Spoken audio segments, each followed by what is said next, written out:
We're now joined by Deputy Political Editor Royston Sim. Roy, first of all, can we get your reaction to Mr. Khaw's retirement? After all, he has held several key ministries. Hi, Haryanto. I think Mr. Khaw's retirement doesn't come quite as a surprise.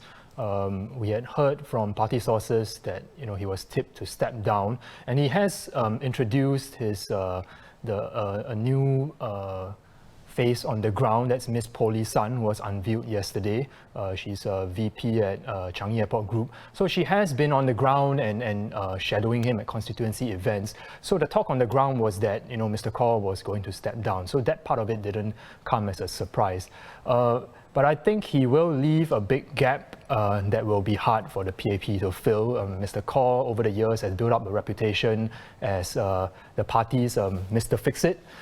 Basically, he has gone on to take all of the hot portfolios. He was in the health ministry, and after that, in 2011, housing was a big issue. There was unhappiness about affordability and the supply of housing. So Mr. Khaw was sent to the housing ministry, and he ramped up the HDB building programs. And he also introduced new policies. And I think at the end of in 2015, by the time 2015 came around, I think some of the unhappiness and quite a bit of the unhappiness over the housing issue had waned. And in 2015, one of the hot issues was transport, and specifically the reliability of the MRT. So after the GE, Mr. Khaw basically volunteered to go to the transport ministry to fix the issues there. And I think now that we've come to the next GE, he has basically managed to do that. The MRT reliability has climbed. It's exceeded more than 1 million MKBF, mean kilometers between failure. And that's across all the MRT lines, so your older north, south, and east-west lines, and also the newer northeast lines and Circle Line and Downtown Line. So I think some of it is Mr. Khaw. I mean, I would also say that, of course, some of the programs to renew the MRT lines were put in place before his time. So like the re-signalling projects, the replacement of the third rail, and so on. But there's no doubt that under his tenure, the MRT reliability has improved. Right. Well, earlier today, PAP introduced all their new candidates, 27 of them. So how do you think the party did in terms of attracting a range of talented people to serve? I think the PAP has really, try to make a concerted effort to diversify its slate. Out of the 27, 15 are from the private sector, 3 are from the social sector, and the rest are a mix of public servants and also those from the formerly from the military. So, and the slate, the age ranges from 30 to 55, the oldest being Dr. Tan Si Leng, who is set to take over from ESM Goh Chok Tong. And I think Dr. Tan is the kind of candidate that the PAP has been hoping to attract but hasn't had much success in doing so thus far. He is, the group chief executive, or he was the group chief executive of IHH Healthcare. And traditionally they've struggled to attract your people from the private sector, like the top leaders in the private sector. So that's an interesting addition to their slate. And also they have gone to get faces like Miss Carrie Tan, who was introduced today.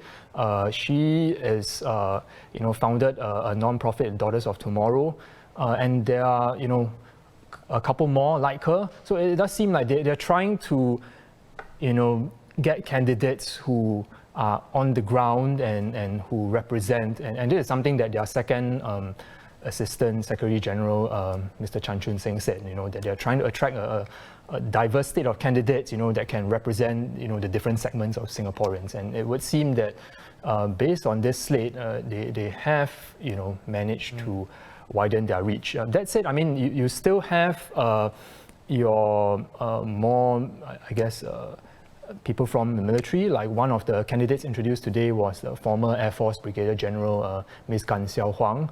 So she is now with the Employment and Employability Institute. So she sort of, I guess, fits the mold of what you would think of candidates, PAP candidates who are sort of parachuted in at the last minute. But she's also another interesting addition to watch. All right. Right, WP has revealed its slate to contest alternate GRC. Who do you think PAP will field to face off against WP? Are we expecting any familiar faces perhaps? Based on what we are hearing, the PAP slate, I think, will comprise 3 of the candidates who contested in the 2015 election. So that will be Mr. Victor Lai, Mr. Chua Eng Leong, and also Mr. Shamsul Kama. And we expect that they'll be joined by Ms. Chan Hui Yue, who was one of the new faces introduced today, new candidates introduced today. And rounding up the 5-man slate would be Mr. Alex Yeo. Yeah. And they would replace Mr. Yeo Guat Kwang, who contested in 2015, and also Mr. Murali Pillay, who is now the MP at Bukit Batok. But of course, I would like to caveat that, until nomination day and the lineups are fixed, anything can happen. It's possible that there will be changes, but based on what we are hearing, that's the slate that we expect for now in Aljunied GRC for the PAP. Right. Well, let's look ahead to nomination day then. We're just days away from that on next Tuesday, June the 30th, when the parties will confirm the lineup for their contested constituencies. What can we expect over this weekend, though? So tomorrow, Prime Minister Lee Hsien Loong, who is the Secretary General of the PAP, he will launch the party's manifesto at 10 a.m. in the morning. And over the weekend after that, the party will unveil its lineups in the different constituencies. So, for instance, in the different GRCs, what's their slate, who are they going to field, for example, in East Coast, in Marsiling UT GRC. So they will unveil their lineups, and in doing so, they will also announce which are the MPs who are going to be retiring and stepping down this round. So that's for the PAP side. For the WP, Party Chairman Sylvia Lim has also said that they will unveil their manifesto sometime this weekend, and the WP will also continue to introduce its candidates for the coming election over the weekend.